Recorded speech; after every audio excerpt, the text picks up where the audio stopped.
Today, we're digging into a classic story that's really all about one single question, a question that kind of sits at the core of who we all are.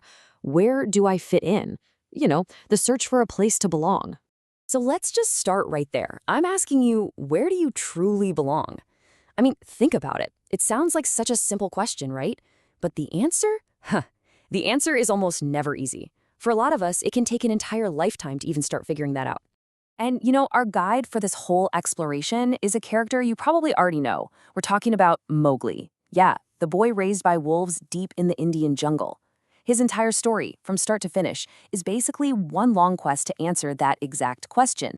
Okay, so let's rewind all the way to the beginning. Picture this. Deep in the heart of the jungle, a human child, a man cub, is discovered.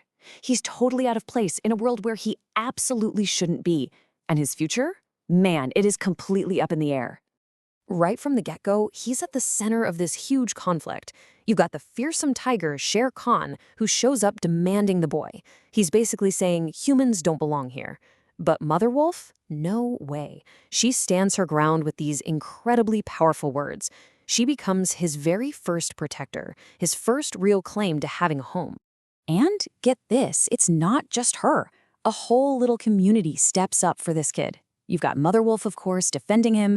Then there's Baloo, the wise old bear, who says, I'll teach him. And Bagheera the panther, he literally buys Mowgli's place in the Seoni wolf pack. The price? A freshly tilled ox. And just like that, the little frog, that's what they call him, he has a family. But belonging isn't just about someone saying, okay, you're in. It's way more than that. It's about understanding the rules, the code of your new world.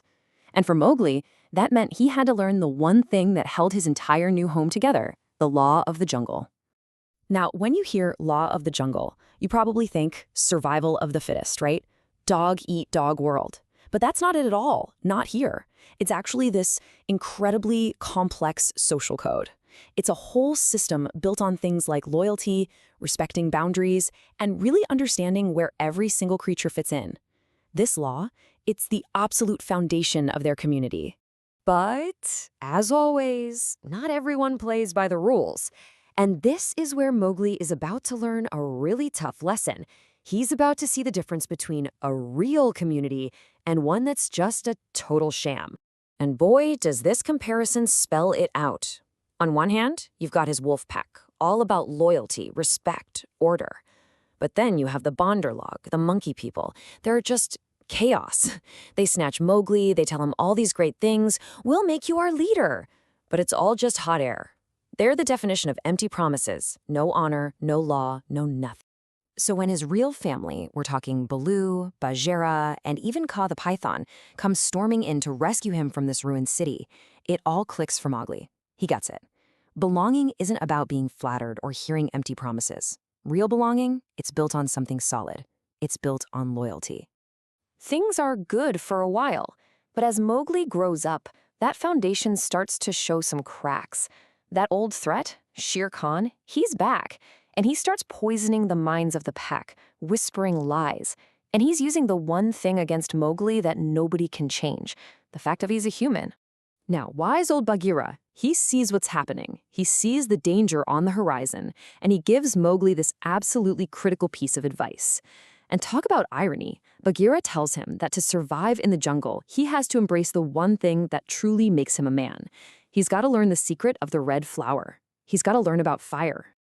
And this all builds up to this incredibly dramatic showdown. Mowgli, following the advice, sneaks off to the nearby human village and grabs a pot of burning coals. So when Shere Khan shows up at the Wolf Council demanding his life, Mowgli is ready. He pulls out man's ultimate secret weapon. He holds up the fire and sends the terrified tiger running. So he wins. He saves himself. But, and this is just heartbreaking, there's a huge cost to this victory. Because in using fire, the one thing that could stop Shere Khan, he proved to a lot of the wolves that he really is a man after all, that he's different, an outsider. So the very thing he did to protect his family is the exact reason they cast him out. Suddenly, he belongs nowhere. Completely heartbroken, Mowgli does the only thing he thinks he can do. He turns his back on the jungle, and he goes to find a home among his own kind, in the human village. And you know what? He really gives it a shot. I mean, he's given food, a place to sleep, clothes. He even learns to speak their language and tries to follow all their customs. But it just doesn't work. Inside, he feels completely trapped. He's just longing for that wild freedom of the jungle. It's a part of him. And can you believe it? He's an outsider all over again. The villagers start whispering about him, that he's wild, that he's dangerous, maybe even that he's cursed. They try to control him, to change him. So now he's stuck in this impossible middle ground, rejected by the wolves for being a man, and now feared by men for being from the jungle. He is totally, completely alone. So, what now? He belongs nowhere. He's been kicked out of both worlds. But this is the moment where everything changes. This is where he finally figures it out. The answer isn't to choose a side. The answer is to become a bridge between them. Mowgli's long, hard search for belonging. It finally comes to an end when he just stops. He stops trying to cram himself into a box that someone else built. He stops trying to be just a wolf or just a man. Instead, he decides, I'm going to be both. And in that decision, in this new role, he finds his true purpose. He's in this totally unique position, and he uses it to protect both of his homes. He keeps the villagers safe from wild animals, and at the same time, he defends the jungle from careless hunters. He literally unites the ancient wisdom of the jungle law with the knowledge of humankind, and it's there, in that balance, that he finally finds his peace. He finds his strength. So at the end of the day, Mowgli's story shows us something pretty profound, right? That maybe true belonging isn't about fitting in perfectly somewhere.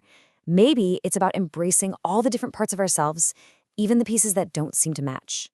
He found his place not by choosing a world, but by becoming the bridge between them. So I'll leave you with this to chew on. What are the different worlds that define you?